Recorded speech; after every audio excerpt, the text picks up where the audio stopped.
WXII 12 News at 6 starts right now. Tracking winter weather, our team is tracking potential impacts we could see in the coming hours. Plus, history was made in Virginia. We hear from the state's new governor as she takes the oath of office.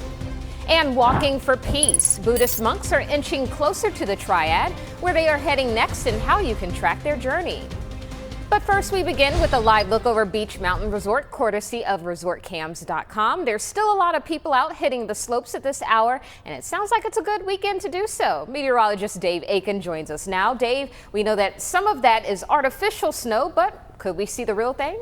Well, you might see a few flakes floating around tomorrow morning. We're going to talk about that. Temperatures are really marginal tomorrow morning, Adrianna, or we'll be into the mid-30s, so it's not really cold out there. And it's not cold out there at this hour. We got our temperatures up around 50 earlier this afternoon, 47 in the Triad now, 37 in Boone, so that is good snowmaking weather up in the mountains. 44 Asheville and still 50 into Charlotte, some 60s down over South Carolina today too. Breezes up out of the southwest and mainly calm, very light out there for any wind that's out there at the moment. And then we've seen a couple of sprinkles or a couple of drops here and there with this moisture that's across the region, but with our dew points kind of into the 30s and our temperatures in the 40s, a lot of that not quite reaching the ground. Expand things out and kind of show you what we're looking at as we go into the overnight. We're watching the front's going to move through and kind of bring up a little area of low pressure up along the coast. We'll spill some moisture back into our area as we get into the overnight and then through early tomorrow morning too, where we could see some rain develop overnight and then might see a little bit more in the way of a changeover, a mix with some snow shower activity overnight. This evening you're fine. Temperatures will be in the 40s and cloudy everywhere, mid-30s in the mountains. So overnight that rain will develop. Some snow will start to possibly mix in across some areas. Some models keep rain in here even through tomorrow morning. So it's a kind of an off and on iffy kind of forecast in there. And then tomorrow morning some rain, maybe a few snow showers and flurries around too. Amounts mainly on elevated surfaces. If we see anything stick, and any accumulations would be very light, maybe 1/10 of an inch up to 1/4 of an inch in some places. The further east you go, really to the east of Guilford County, the more you might see in that. So scattered rain tomorrow morning, maybe a few snow showers mixing in. The further west you go, the drier it is. This is about 6 a.m. A little patchy rain snow shower in the foothills tomorrow, a little colder, and then in the mountains 27 with a few flurries around. Then tomorrow afternoon things should start to an end, and then we'll start to see some partial clearing in the Piedmont and clearing into the mountains and the foothills. It stays cold though. Temperatures in the 30s for highs tomorrow in the Piedmont and the foothills. We'll talk more about that, and we're going to talk about our Martin Luther King Jr. forecast for Monday, all coming up in just a little bit. Adrianna. All right, thank you, Dave. Now's a good time to download the free WXII 12 News app if you haven't already, and be sure to turn on push alerts to stay ahead of whatever weather comes our way. Greensboro police are asking for your help finding the suspect in a deadly hit and run. Officers were called to Highway 68 near Gallimore Dairy Road shortly after 7:30 a.m., where they found a person dead near the road. Investigators say they were struck last night by a vehicle traveling north on the highway. Officers believe the vehicle involved is a white Infiniti Q50. Now, anyone with information on this incident is asked to call police. Well, history was made in Virginia Saturday as Abigail Spanberger took the oath of office. The Democrat became the first woman to be sworn in as governor of the Commonwealth. Let us not split into factions which would destroy that union upon which our existence hangs. That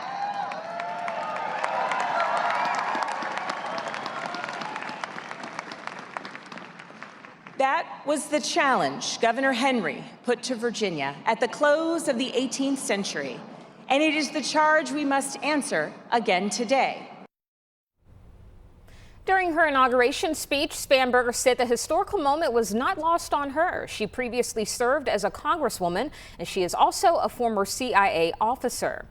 In North Carolina, absentee voting is underway ahead of North Carolina's primary election. If you plan on voting by mail, you have until February 17th to request a ballot. And if you are not registered to vote, you will need to do so by February 6th at 5 p.m. You can also register in person during early voting, which begins on February 12th and ends February 28th at 3 p.m. Election Day is on March 3rd. Now to Minneapolis, where dueling protests continued over ICE operations in the city. Anti-ICE protesters chanting and waving signs across the street from where pro-ICE demonstrations are in full swing. It comes after two separate shootings involving federal agents, one of which killed Renee Good. Now, lawmakers are slamming the tactics of immigration enforcement agents in Minneapolis and calling for ICE to leave. The former director of ICE is also speaking out, saying, quote, "We never let things get so out of control." John Sandweg served as the director of ICE under former President Obama's administration. Under his leadership, John says they received public and political pushback, but nothing on this scale. He says it's troubling to see Border Patrol agents now working far beyond the scope of what they've historically been trained for. Quite clearly, a lot of the stuff I'm seeing on television is not what I think the agency has historically defined as targeted enforcement. The administration likes to talk about these assaults, and I'm sympathetic to that. But I feel like the tactics we're using in announcing these operations, I can't emphasize how bizarre that is. He believes another contributing factor is the political response, which, despite the scenes on the streets, seems to grow more polarized by the day. President Trump says he will impose a 10% tariff on 8 European allies until a deal is reached for the U.S. to buy Greenland. In a social media post today, the president says that rates would increase starting February 1st, and if no deal is reached by June 1st, tariffs would go up by 25%. The U.S. already has a trade framework agreement with the European Union and the UK. It's unclear if the new tariffs would void that deal or be in addition to those rates. The new tariff threat comes as thousands of people in Greenland and Denmark protested the proposal for the U.S. to take over the Arctic island. Jen Sullivan has the latest. Crowd shouting Greenland is for Greenlanders Saturday as people in Greenland express outrage over the U.S.'s recent threats to take over the Nordic island. We are not for sale. In the capital of Nuuk, thousands of people turned out. And similar protests were held in Denmark. Greenland is an autonomous territory of Denmark. Greenland should be free, and Greenland should be for the Greenlanders, not for the Americans. For months, President Donald Trump has insisted the U.S. should control Greenland. Its far north location makes it ideal for missile early warning systems and monitoring vessels in the region. We need Greenland for national security. Saturday, the president ramping up his threats against countries opposing the U.S. acquiring Greenland, posting this on Truth Social, saying, quote, starting February 1st, several European countries will be charged a 10% tariff on any and all goods sent to the United States of America. On June 1st, the tariff will be increased to 25%. Earlier in the week, Denmark and several other NATO countries sent troops to Greenland for exercises in an apparent signal of NATO opposition to the apparent threat of an American seizure of the Arctic landmass. Any American military move on Greenland could trigger Article 5 of the NATO treaty, which says an attack on one NATO territory is an attack on all. President Trump's threats are drawing criticism from both sides of the political aisle on Capitol Hill. Basically severing this whole agreement and invading an ally, a democracy, it's immoral, it's wrong. The thought of starting a war or invading a NATO ally is unthinkable.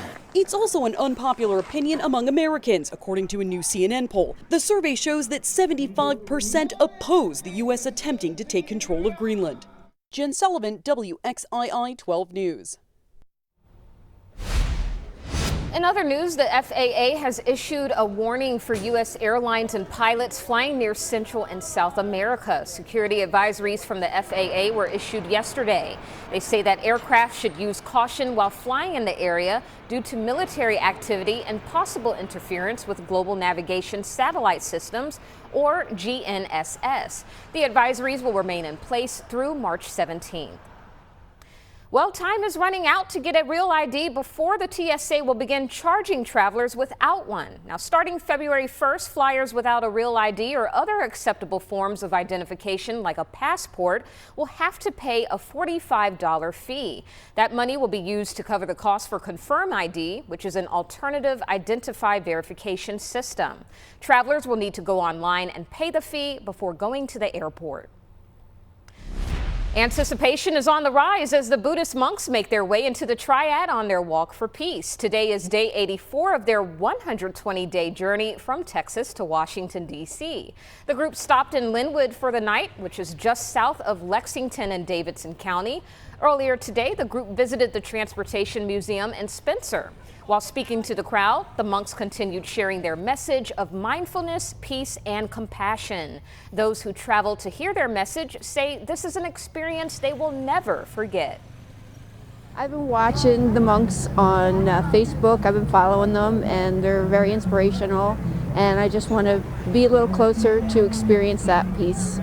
It warms my heart to see how big these crowds are, because I've been watching them for a while, and I just see the further they go, the bigger the crowd gets. And the monks are expected to hit Lexington tomorrow, and local groups are hard at work preparing for their arrival. You can hear about preparations over on our YouTube channel and website, WXII12.com. That's also where you can monitor the group's journey to Washington, D.C. Just scan the QR code on your screen and it will take you there. Coming up on Monday, it's an NBA triple header on WXII 12. It all tips off with the Oklahoma City Thunder visiting the Cleveland Cavaliers at 2:30. Then at 5, the Knicks will host the Mavericks, followed by the Celtics facing off with the Pistons at 8. Now, because of these games, we will not have our early evening news over here on WXII 12. However, we will be streaming our 5 and 6 p.m. news on the very local app. It is free to download. Big Four Hoops is in full force this Saturday. We have highlights from a down-to-the-wire finish between NC State and Georgia Tech, plus Carolina rounds things out on the West Coast after the break.